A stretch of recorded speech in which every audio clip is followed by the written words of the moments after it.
Assalamualaikum warahmatullahi wabarakatuh. Good morning, my students. How are you today? I hope all the students here are fine. Well, my students, even though maybe we are now living in the pandemic COVID-19, but I hope all the students here always be spirit, always be spirit in study. Yeah. Even though maybe we can't meet each other. Well, my students, this is our first meeting in this semester, and the first material is about procedure text. You know procedure text, my students? Yes, of course, yeah. I think all the students here maybe have ever known or maybe just ever heard about the procedure text, or maybe even though maybe you don't know what the definition about it, but I'm sure all the students maybe have practiced about it. Yes? Yes or no? Yes, of course. Yeah. Please you listen my explanation continuously.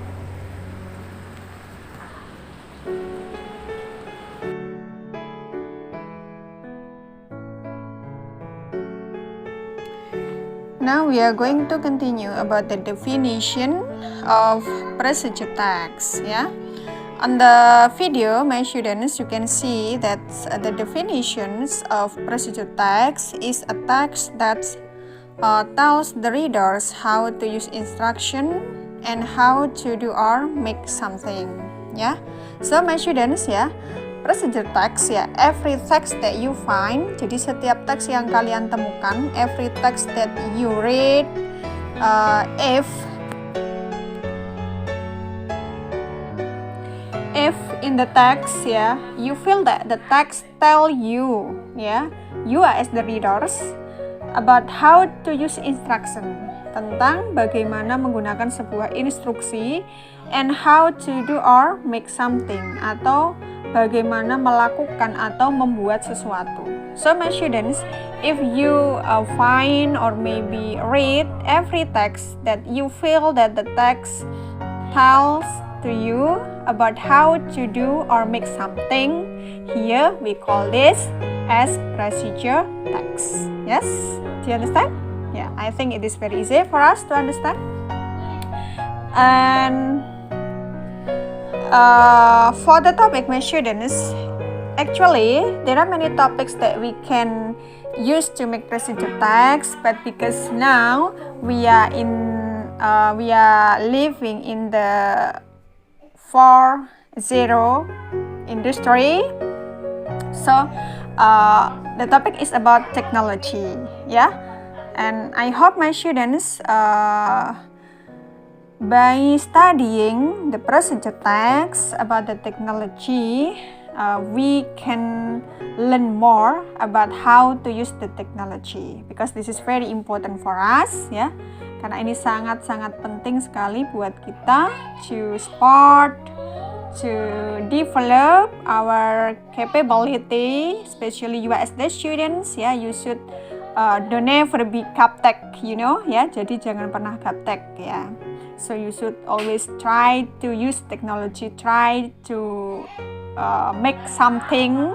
Yeah, you should be creative students. Okay, is it clear for you about the definition? Yeah, so I would like to repeat once more, my students.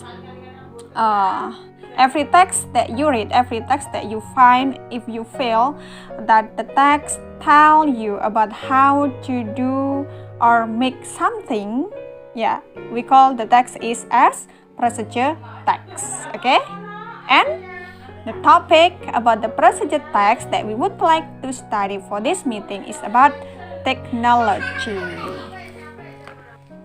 And then next about the function. Function, it means that the purpose of the text ya, why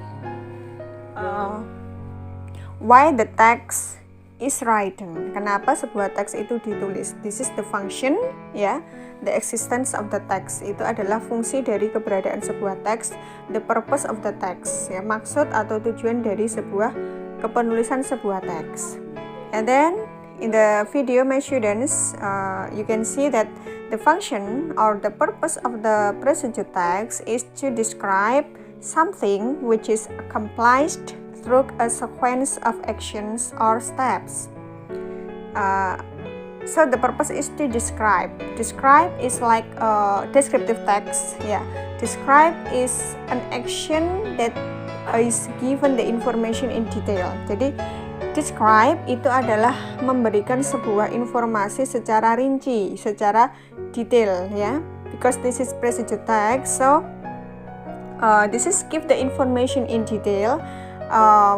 For example, about how we do something, how we make something. So we can do or make something best. Sehingga kita bisa melakukan atau membuat sesuatu itu dengan baik, ya, secara terbaik, ya. To describe something which is accomplished, yang disampaikan through melalui a sequence of action, melalui serangkaian sebuah tindakan, melalui rangkaian sebuah tindakan or steps atau langkah-langkah, ya. For example, my students, the topic is about the technology. Yeah, we can make a simple example. For example, how we save the document in the Microsoft Word. Bagaimana kita bisa menyimpan sebuah dokumen, or how we save the file in Microsoft Word. Menyimpan sebuah file dalam bentuk Microsoft Word. Ya, first of all, we open the laptop, ya, and then we click the Microsoft Office, ya, Word, and then you type something that you would like to write. Kamu menulis apa yang ingin kamu tulis, and then you click the icon save as, yes, and then you give the name of the file. Kamu berikan kalian berikan nama filenya di situ apa, and then you see that this is automatically save, and then you click save. Yeah, this is simple example, and I think this is very familiar for you, how to save the file in the Microsoft Word. For example, like this, yeah. So step by step, yeah, sequence action, because this is procedure. Procedure, it means that like structure, ya, maksudnya seperti sebuah struktur. So we should do the action, we should do the action to make something step by step, ya. Jadi melakukan semuanya itu harus secara langkah demi langkah, ya. We can, what is it, maybe not suitable with the steps. Kita tidak bisa melakukan hal tersebut yang tidak sesuai dengan langkah yang tersedia, ya, because this is procedure. So we should do the action, we should do the step correctly, yeah. So we can make the something that we want, we can do the something that we want, yeah. So the function of the text is to describe something which is accomplished through a sequence of action or step in English. And then now we are going to continue about the generic structure. What is generic structure, my students? Yes, generic structure is struktur teks, ya. Every text has own generic structure, including the procedure text, ya. Jadi setiap teks punya generic structure yang berbeda-beda, ya. Termasuk di situ adalah procedure text, ya. You can attention, my student, pay attention on the video. There are 4 generic structure of procedure text. The first is goal. What is the meaning of goal, my students? Yes, good. Goal is tujuan. Ya, what is goal? Yes, goal is tujuan. Ya, goal it means that showing the purpose, ya, of the text, showing the purpose of the text, menunjukkan maksud dari sebuah teks. It means that like if it is procedure text, ya, the purpose you can see on the title of the text usually. Ya, jadi biasanya kita temukan the goal of the text of procedure text from the title, dari judulnya. For example, how to use the computer, how to make learning video, how to upload the video in the YouTube. Nah, this is the title. So from the title, my students, we can see, we can know what is the goal of the text. Yeah. And then the second is about materials. Yang kedua adalah tentang materials. Materials here, my students, telling the needed material. Jadi for the point, the next generic structure is material. This is telling the needed material, menceritakan materi-materi apa saja yang diperlukan. Materi-materi, it means that like the tools maybe, ya, if it is tool. Jadi seperti alat-alat, ya. Kalau di situ yang dimaksud adalah alat. So we can suitable with the context of the text. Jadi disesuaikan dengan maksud dari teksnya itu apa. Ya, material. For example, my students, we would like to make a fried rice. Nah, kita ingin membuat nasi goreng. It means that we need many materials, of course. Kita memerlukan banyak bahan di situ. There are rice, there are maybe garlics, yeah, and others. Yeah, it means material. But because the topic is about technology, my students, maybe how to use computer. To use computer, it means that yes, what tools that you need. You have first of all, a good computer, and then Word, yeah, mouse or Word, yeah. It means the material. And then the third generic structure is step. Step, it means that langkah, yeah. Step to achieve the goal, it means that. Jadi maksudnya adalah step di sini maksudnya adalah langkah-langkah untuk mencapai daripada goalnya tadi, mencapai tujuannya tadi. So for the step point here, the content is about describing the steps to achieve the purpose. Mendeskripsikan langkah-langkah untuk mencapai dari maksud yang dimaksudkan di awal tadi. Ya. For example, the goal, how to use computer. Bagaimana menggunakan sebuah komputer. So, in the step point, in the step generic structure, the writer should give description. The writer should describe what steps that the reader do, what steps that the reader should do. Yeah, so the reader can use the computer. The first, what should you do? Yeah, the second and the next. And then the last is tips. For the tips, this is optional. Ini adalah sebuah pilihan, so it can be on the text or not. Jadi bisa ada, bisa tidak, ya.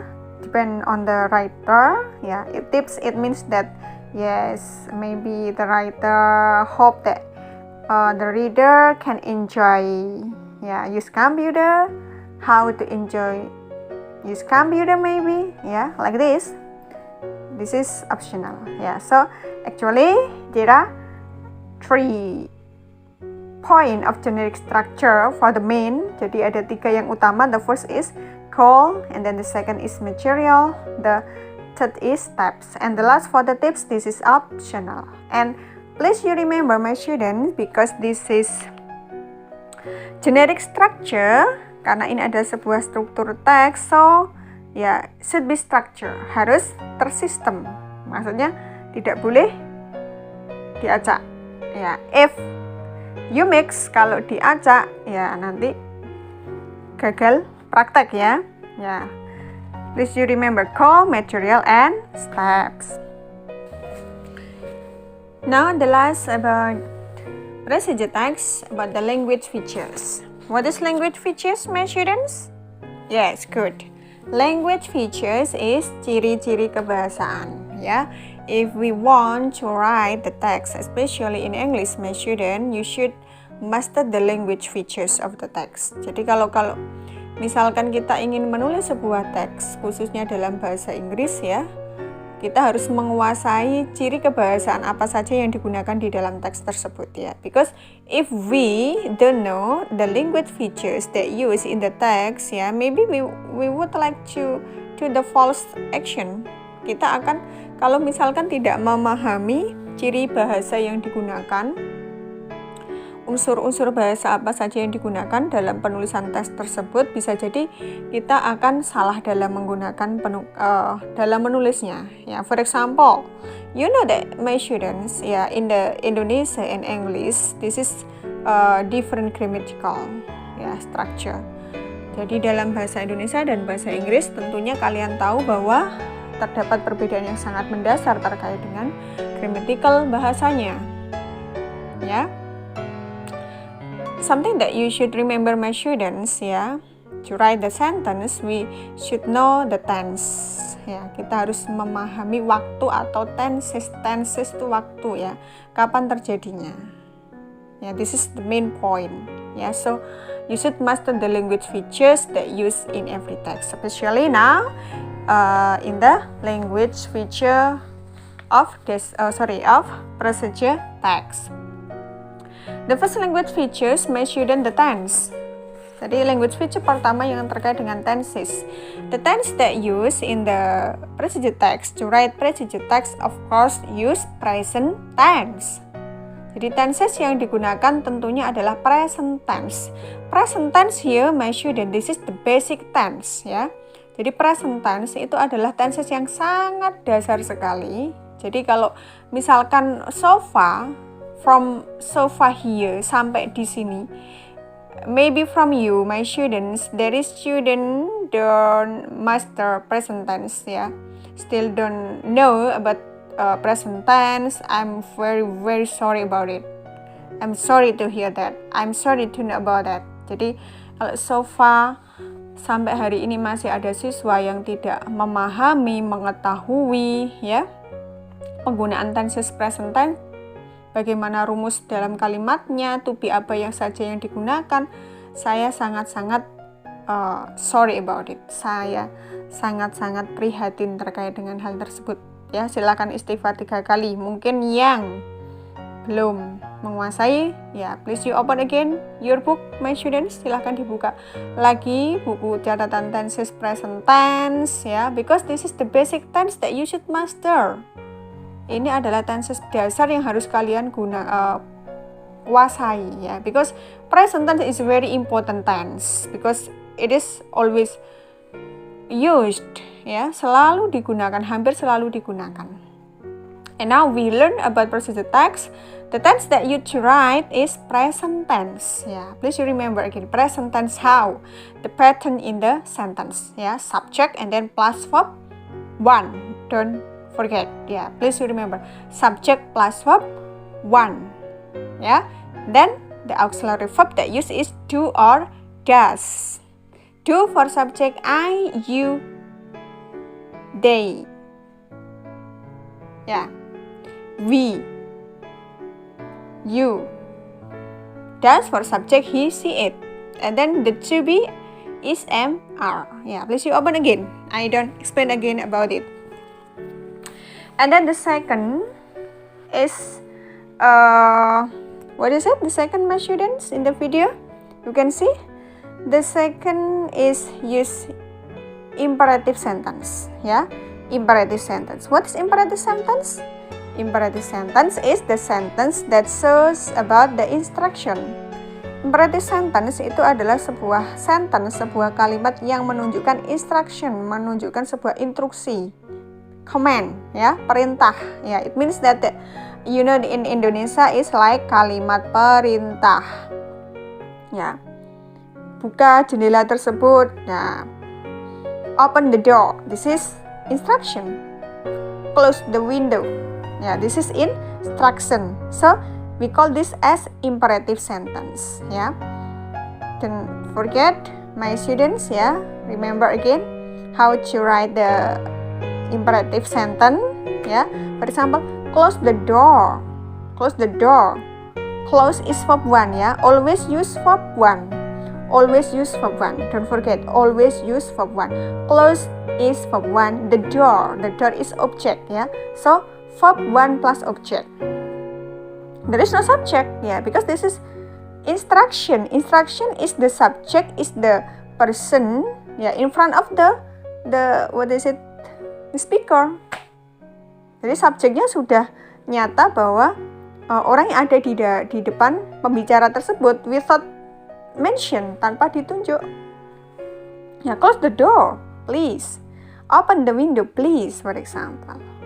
Don't be late, jangan terlambat, ya. Don't be late, don't be lazy, for example. Jangan malas. Nah, this is imperative sentence. And in the present tense, because we describe the steps, ya, to achieve the goal, kita memberikan gambaran secara rinci terkait dengan langkah-langkah untuk mencapai tujuannya itu apa. For example, how to use the computer. So, in the steps generic structure, my student, sometimes you should use the imperative sentence. Jadi seringkali kalimat perintah itu akan digunakan. Yes. Yeah. For example, what is it? Open the file. Yeah. Open the file. Please you turn on your computer. First of all, turn on your computer. Yeah. Turn on your computer. Nyalakan komputermu, it means that imperative sentence, right? Ya, maksudnya adalah kalimat perintah kan ya. This is imperative sentence. And then the last is temporal conjunction. Ya, temporal conjunction. Please you repeat once more, my student. The third language feature is temporal conjunction. Jadi kalian ketika menyimak video coba ditirukan ya, biar lebih bisa lebih memahami. Temporal conjunction. What is temporal conjunction? Ya, conjunction is konjungsi, kata penghubung. Temporal is relate with the time, berkaitan dengan waktu. So, temporal conjunction is the conjunction that says about the time. Konjungsi yang menyatakan waktu. Ya, first, second, maybe. Ya, next, and then, in addition. Ya, this is temporal conjunction. And my students, you should remember why we should use temporal conjunction, because we know that in the generic structure of procedure text there is steps, ya. Generic structure dalam prosedur teks itu ada poin yang disebut dengan step. Step berarti kan langkah-langkah, berarti sequence, ya. Berarti we should use temporal conjunction. After that, setelah itu, next, in addition, like that, ya. So, to write procedure text, ya, the first is use present tense. Don't forget, use present tense. This is very important. And then the second, you can use imperative sentence, menggunakan kalimat perintah. And the last, my student, is use temporal conjunction.